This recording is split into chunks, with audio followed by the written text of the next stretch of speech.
عادل اور رعایا سے محبت کرنے والا بادشاہ رات کو بھیس بدل کر گشت کیا کرتا تھا تاکہ اسے اپنے رعایا کے حالات سے آگاہی حاصل ہو۔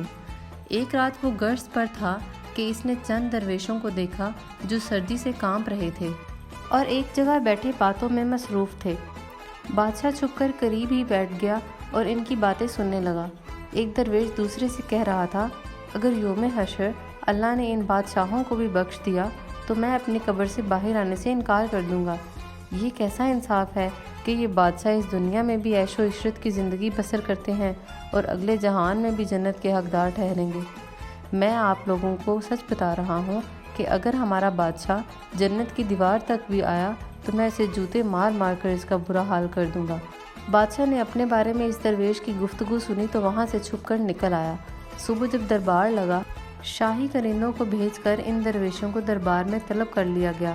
انہیں بڑی عزت سے خاص جگہ پر بٹھایا گیا اور انعام و اکرام سے نوازا گیا۔ درویش حیران تھے کہ انہیں یہ عزت کیوں دی جا رہی ہے اور انعام و اکرام سے نوازنے کا سبب کیا تھا۔ ان میں سے ایک درویش نے ڈرتے ڈرتے بادشاہ سے عرض کیا، بادشاہ سلامت، آپ کا اقبال بلند ہو، کیا آپ ہمیں یہ بتانا پسند فرمائیں گے کہ ہمیں انعام و اکرام سے کیوں نوازا گیا ہے؟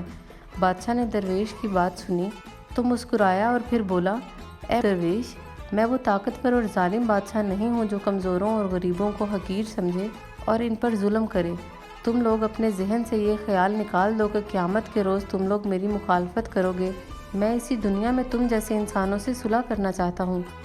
کیا میں اب یہ امید رکھوں کہ تم مجھ پر بہشت کا دروازہ بند کرانے کی آرزو نہیں رکھو گے؟